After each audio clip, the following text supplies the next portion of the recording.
राम मंदिर तो बन गया, इस बार मथुरा की बारी है कि अयोध्या को तो हमने मिलकर सब लोगों ने मिलकर लूट लिया और अब हम लोग मथुरा को लूट लेके तैयार ये हैं। बड़ा आरोप लगा रहे हो। अखिलेश जी राम मंदिर में दर्शन करने के लिए नहीं गए। भाजपा के लोग या भाजपा के गठबंधन के लोग जनता में मुंह दिखाने लायक नहीं है।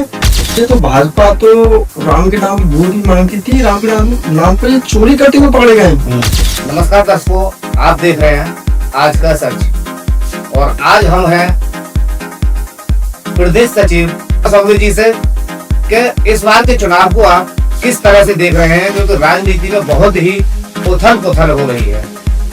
समाजवादी पार्टी का स्पष्ट मत है, हम लोग अच्छी तैयारी के साथ हैं और उत्तर प्रदेश में हम लोग 300 प्लस सीटें जीतने जा रहे हैं और स्पष्ट बहुमत के साथ माननीय अखिलेश यादव जी मुख्यमंत्री बन गया। ये आपने जो पकड़ बनाई है वह भी समाज में देखने के लिए मिल रही है, क्योंकि हमने जगह जगह सर्वे किया है। छर्रा विधानसभा, अलीगढ़ कोल, सौम्य सिंह का जो नाम है वो जनता की जबान पर जिस तरह से एक चर्चा का विषय बना हुआ है, ऐसी क्या वजह है जो जनता आपको पसंद कर रही है अभी से?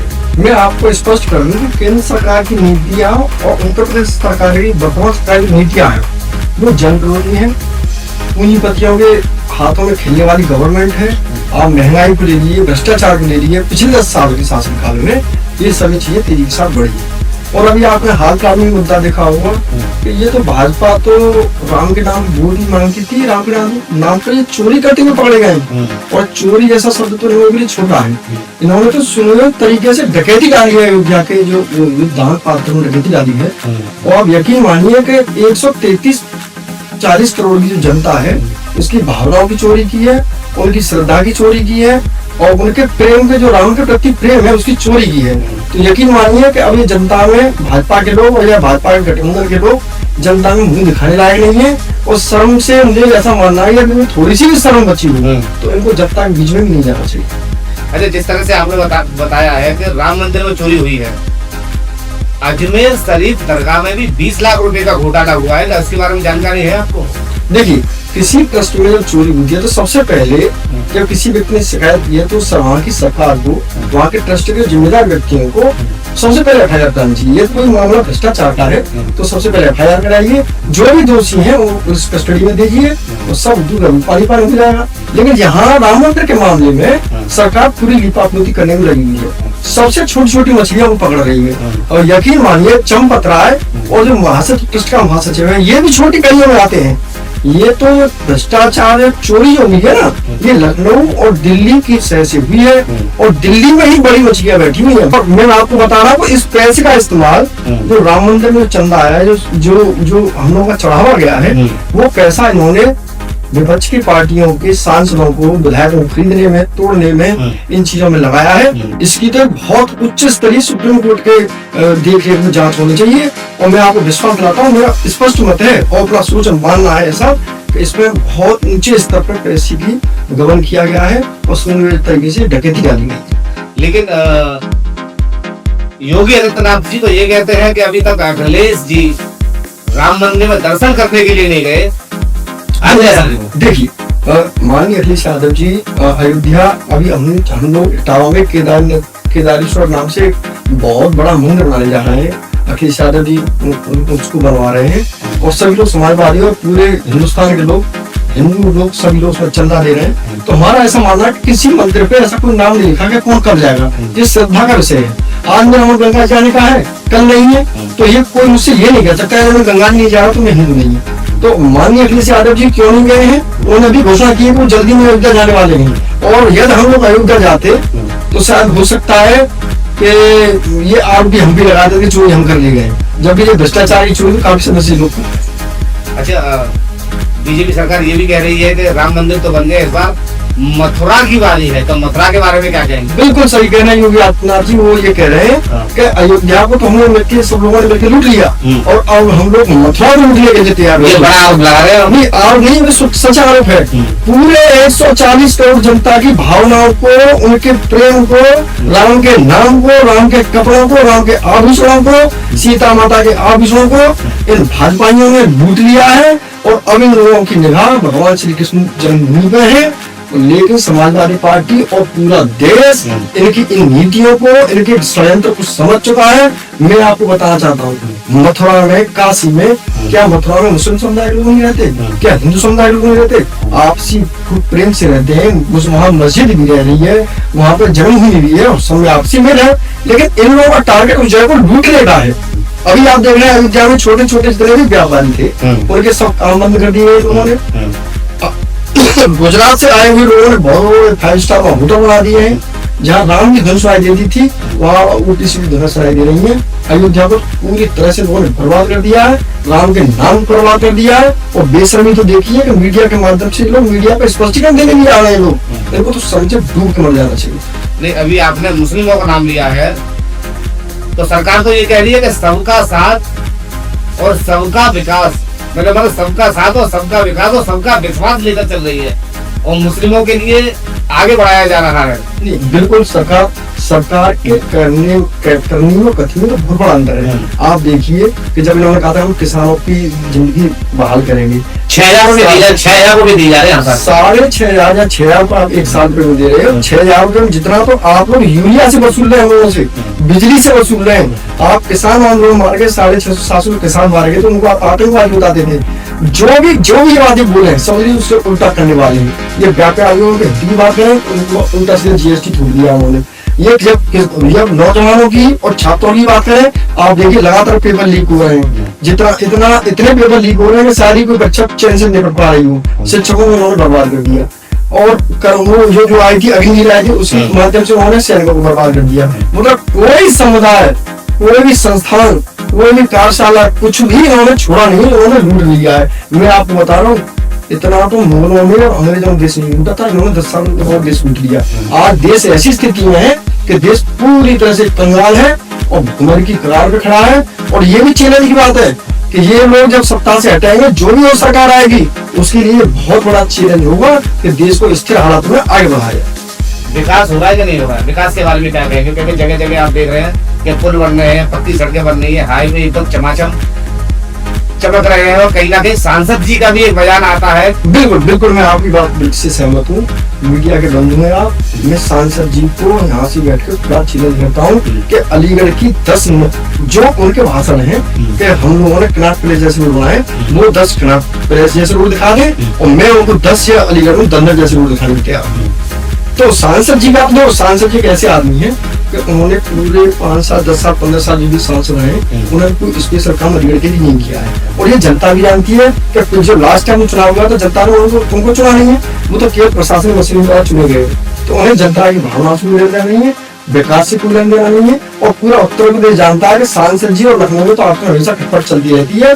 तो वो तो अपने नंबर बनाने के लिए, बाबा खुश करने के लिए, योगी आदित्यनाथ जी को खुश करने के लिए उन्होंने मन से इस बात बोली है। और अलीगढ़ में विकास के नाम पर शून्य बटा सन्नाटा सांसद जी के द्वारा किया गया है। अभी देखो 2019 में 2018 में जब वो गाँव गोद लिए थे तो सांसद जी गाँव गोद लिए थे। जो गाँव सांसद जी ने गोद लिया है तो वो गोद से चलने की बजाय तो विकलांग हो गया है। आप देखेंगे उस गाँव की पूरी व्यवस्थाएं भंग हो चुकी है। तो सांसद जी की बात को आप ज्यादा सीरियसली मत लिया करो, ज्यादा सोच रहे हो आपको बात विषय नहीं है सांसद की बात। अच्छा चलिए, सांसद जी की बात ऐसी है कि सोचने का विषय नहीं है, क्योंकि कुछ चीजें उन्होंने कही थी उस पर वो खरे नहीं उतरे तो जनता बीच बीच में विरोध करती रहती है। कानून व्यवस्था को लेकर क्या कहेंगे? क्योंकि उत्तर प्रदेश में कहा जा रहा है कि कानून व्यवस्था इस तरह चौकस है कि अगर अपराधी इस चौराहे पर अगर कोई अपराध करेगा तो अगले चौराहे पर उसको पकड़ लिया जाएगा या उसका एनकाउंटर कर दिया जाएगा। नहीं, बहुत अच्छी बात है कही आपने कि कानून व्यवस्था कैसी चौकस है।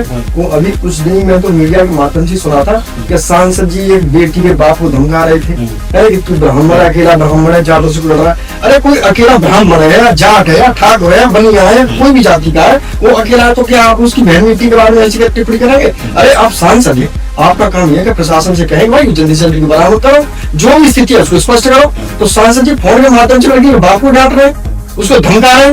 तो मुझे नहीं लगता पूरे हिंदुस्तान में कोई भी सांसद ऐसा होगा जो किसी बेटी के बाप को इस तरह से धमकाएगा। अच्छा, सांसद का दोष भी नहीं है, उन्होंने कभी स्कूल कॉलेज देखा नहीं, पढ़े लिखे वो है नहीं, तो उनको इन चीजों की जानकारी तो है नहीं कि किसी बेटी जब गायब होती है घर से तो बाप को ऐसी बीतती है, कितना दुख होता है पूरे परिवार को। तो सांसद जी को इन चीजों से बचना चाहिए, लेकिन वो अपनी दुनिया में मस्त हैं, उन्हें कोई मतलब विकास से नहीं है, अलीगढ़ से नहीं है, वो तो व्यवसायी आदमी है, वो तो अपने व्यवसाय में। तो कानून व्यवस्था तो पूरी तरह यूपी में खेल है, अलीगढ़ में खेल है। आप देख रहे हैं जब रोज कैसी स्थिति अलीगढ़ की हुई जा रही है। तो कानून व्यवस्था के नाम पे तो आप सरकार कहेंगे 10 में 0 नंबर देते हो। तो आप देख रहे हैं कि ये बहुत ही युवा चेहरा है, जो जैन जी जो कहा जाता है ना, क्योंकि जैन जी को इस समय हर चीज की परख और हर चीज की समझ धीरे धीरे होती जा रही है। और जब सचिव पद पर रह चुके हैं तो कहीं ना कहीं सरकार की खामियां और अपनी सरकार की जो सच्चाई है उसके बारे में बखूबी जानते हैं।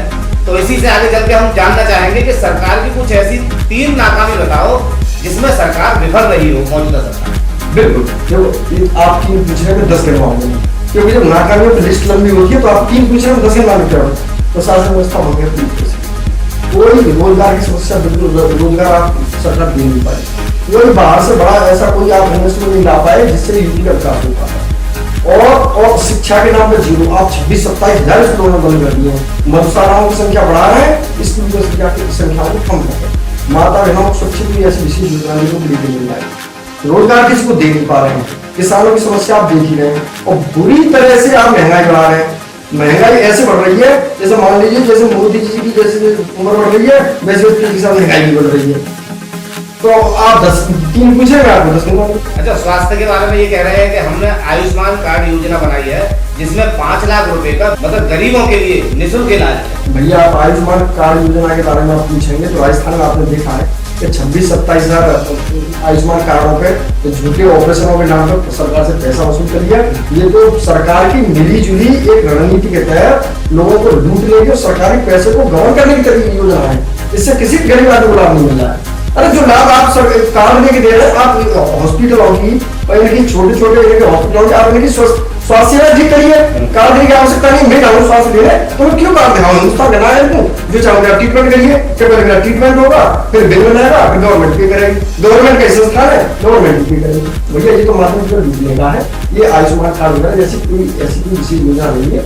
ये उसको संशोधन करने का रोजगार करने की व्यवस्था। अच्छा, अभी आपने कहा कि बेरोजगारी बढ़ती जा रही है, लेकिन सरकार का कहना यह है कि हमने बेरोजगारों के लिए 5 लाख रुपए बिना गारंटी का ब्याज मुक्त लोन उत्तर प्रदेश में 5 लाख रुपए तक का लोन उत्तर प्रदेश में लागू कर रखा है। बिल्कुल सही कह रहे हैं आप। मतलब आप रोजगार देने में कामयाब नहीं है, बल्कि युवाओं को आप 5 लाख रुपए दे के उसको कर्ज में उड़वाना चाह रहे हैं। हिंदुस्तान के युवाओं को, यूपी के युवाओं को आप कर्ज में करना चाह रहे हैं कि वो जमीन उसकी गिरवी रख जाए, उसका मकान गिरवी रख जाए और वो बेरोजगार होंगे, सड़कों में घूमता होंगे। मुझे एक बात बताइए, आप रोजगार देने में नाकाम हुए तो आपको चुपा करने में बड़ा क्या है आपको?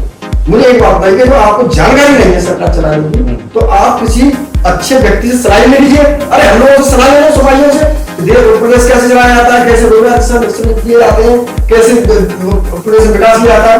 आप 12 से लेकर 17 का समाजवादी पार्टी सरकार का अच्छे इंसान हम लोगों ने तैयार किए थे, अच्छे रोड तैयार किए थे। हमारे द्वारा बनाए गए रोड आज भी टमाटर चल रहा है और बाबा के द्वारा केंद्र सरकार द्वारा बनाए गए रोड 15 नहीं झेल पा रहे। पहली बात तो घाटा की देखिए, रोडों की स्थिति तो खैर वो साफ है, सबको दिखाई दे रही है कि सीएम ग्रिड के द्वारा जो भी रोड बनाए जा रहे हैं वो पहली बार इसमें धराशायी हो गए हैं और जगह जगह ये स्थिति देखी जा रही है। अच्छा, मैं ये जानना चाहूंगा कि कहीं ना कहीं उत्तर प्रदेश में जो एक अल्पसंख्यक है, अल्पसंख्यक कहता है कि हमें सरकार में दबाया जा रहा है, क्या ये सही है या फिर उनका उत्थान किया जा रहा है? बिल्कुल मैं आपको सच कह रहा हूँ। मेरी बात तो आपको बताता हूँ, शायद जब वो बोर्ड की बातें चल रही थी तो एक बार ये कहा था कि किसी संस्थान को या किसी ट्रस्ट को जब बनाया तो एक समिति बनाया गया, उसमें सभी धर्मों के लोग शामिल किए जाए, सभी जाति लोग शामिल किए जाए। तो मैं ये बात मानता हूँ कि सरकार ने ये मांग नहीं मानी। आज अयोध्या ट्रस्ट में चोरी हुई है, इसमें कोई अल्पसंख्यक समुदाय का व्यक्ति अब तक होता है समिति में, तो उन लोगों ने उसको फंस चढ़ा दिया होता, उसका मकान गिरा दिया होता, उसको नस्ते ना उतर दिया होता। तो मैं जानता हूँ एक अरे मैं तो कह रहा हूँ आप अल्पसंख्यक की चोरी, चाहे वो सिख समुदाय का हो, मुस्लिम समुदाय का, ईसाई किसी कोई नहीं हो, इनका मार्ग सबको जीतने का है। इनको दिखा के डराते हैं, बहुसंख्यक समुदाय को, लेकिन दूसरे सभी लोगों को है। लेकिन हाँ, ये बात आप स्वीकार करिए कि अल्पसंख्यक समुदाय में मुस्लिम समुदाय को हमेशा टारगेट कर रखा है भाजपा लोगों को। ये कभी इनको लाभ नहीं पहुंचाना चाहते हैं, बल्कि धार्मिक प्रक्रिया कर करके इन लोगों को मानसिक रूप से प्रकार करते हैं। स्वच्छ भारत के तहत पूरे भारतवर्ष में करोड़ों शौचालय बनवाए हैं। बिल्कुल, स्वच्छता तो लोगों ने करेंगे, स्वच्छता तो मारिया करके स्वच्छ चले गए, करके भाग गया हिंदुस्तान में। वो करके भाग गया था, वो मारिया करके भाग गया, अडानी स्वच्छ कर रहा है।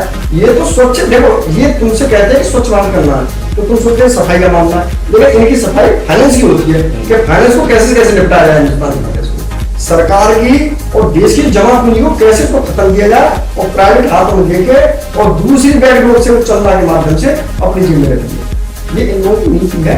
मैं बताऊं, ये भारतीय जनता पार्टी का पहला मामला जन अंग्रेज की नीतियों से प्रभावित है। ये लोग मनोभाव संविधान में विश्वास नहीं रखते, संविधान से तो उन्हें बहुत चिढ़ है। और जिम्मेदार भारतीय जनता पार्टी की जो जननी है वो संघ है, और संघ इस देश की संविधान को नहीं मानता, इस देश के ट्रेनिंग को नहीं मानता है, तो इनका कहीं कहीं आइडियोलॉजी संघ से प्रभावित है, और संघ इस देश के संविधान को नहीं चाहता है और यहाँ के लोगों से नफरत करते हैं। अच्छा, अभी आपने देखा होगा कि एक नीट का पेपर हुआ था। नीट का पेपर लीक होने के बाद में जस्टिस साहब ने ये कहा था कि ये तो कॉकरोच हैं, और उन सभी कॉकरोचों ने मिलकर अपनी एक पार्टी बना ली। क्या ये पार्टी खड़े होकर समाजवादी पार्टी के लिए कोई सेंध लगाने का काम करेगी? देखिए, देखो ये कॉकरोच जनता पार्टी का ये जनता के युवाओं का आक्रोश है, इस नाम का कोई मंदिर जरूर नहीं। और मेरा अपना मानना है कि ठीक है, ये जनता का आक्रोश है, सुप्रीम कोर्ट के जज ने ऐसा बोल दिया है, ऐसा नहीं होना चाहिए। वो एक 25 पद में बैठे हुए हैं, देश के युवाओं को भावनाओं से होना चाहिए।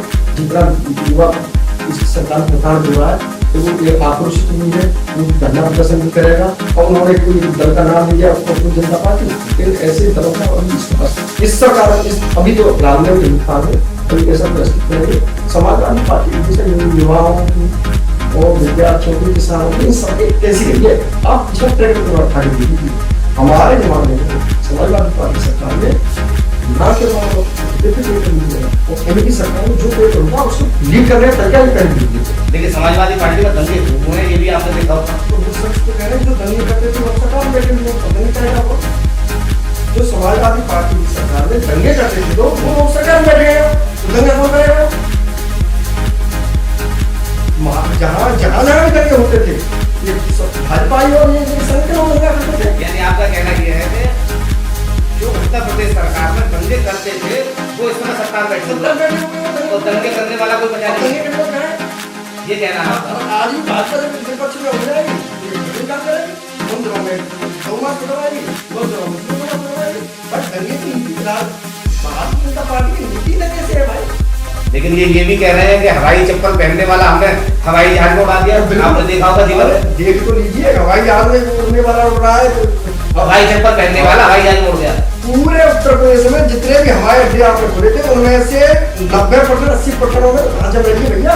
वो केवल पैसे का दुरुपयोग किया गया है, अपने दोस्तों को, साथियों को, सरकारी फंड को खर्च करने का, उसको लूटने का माध्यम बनाया है। आप मुझे बताइए कितने परसेंट को हवाई जहाज में, जितने परसेंट लोग हवाई जहाज, उससे कहीं ज्यादा बड़ी संख्या में लोग रेलों में यात्रा सफर करो परेशान हो गए। आपसे रेलों की संख्या बढ़ गई, पटरी आपसे दोस्त नहीं करी है, बुलेट ट्रेन लाने की बात कर रहे हैं। हाँ, बुलेट ट्रेन ले पाए, ऐसे बुलेट ट्रेन लेकर आए। आपको हिंदुस्तान को बता दी 2024 से कहा गया था कि 24 से पहले बुलेट ट्रेन चल जाएगी। आप हिंदुस्तान में बुलेट ट्रेन चल रही है तो आप भी चल रहे हो, हम भी चल रहे हैं। लेकिन इनका कहना है कि बुलेट ट्रेन हम लेके आएंगे, और जब हम वंदे भारत लेकर आए थे तो वंदे भारत जब गुजरती है तो उस पर पत्थर मारे जाते हैं। वो कौन लोग जो पत्थर मारते हैं? ये किस तरह का विरोध है? ये सब फालतू की बात है। हिंदुस्तान का पूरे हिंदुस्तान में चाहे अल्पसंख्यक समुदाय हो चाहे बहुसंख्यक समुदाय हो, हर व्यक्ति हिंदुस्तान को उतना ही प्रेम करता है जितने और लोग प्रेम करते हैं। किसी व्यक्ति पर, किसी जाति पर, किसी धर्म पर विशेष करके टारगेट किया जाता है कि ये पत्थरबाजी करते हैं, ये सब फालतू बात है। इस सरकार की रणनीति पर लोगों मतलब तैयार रखना चाहती है। अच्छा, इलेक्शन इसका लाभ लेने के लिए ऐसे काम होते हैं। अच्छा, ये बात बताइए, वंदे भारत ट्रेन से क्या मुस्लिम समुदाय को या हिंदू समुदाय को मतलब क्यों नहीं? देश की संपत्ति है, देश की पटरी दौड़ रही है, देश के लोगों से बैठे हुए, कोई पत्थर क्यों मारेगा? लेकिन इन लोगों का एक तरीका है कि नफरत कैसे फैलाई जाए, नफरत फैलाई जाए, नफरत फैलाना, केवल ये तरीका है। तो देखिए, ये थे हमारे साथ ठाकुर सौम्य जी, जो कि अलीगढ़ शहर में बहुत ही चर्चित चेहरा बन चुके हैं। अभी हमने 2 दिन का सर्वे किया, वहां ठाकुर सौम्य सिंह को लोग सबसे ज्यादा टकटकी लगाए बैठे हैं कि एक युवा चेहरा हमारे सामने आए, जिससे कि हमारी जो पीड़ा है, जो अब तक मौजूदा विधायकों ने नहीं सुनी है, वो सुने। आखिर ऐसी क्या वजह है जो लोग आपको इस तरह से देख रहे हैं? देखिए,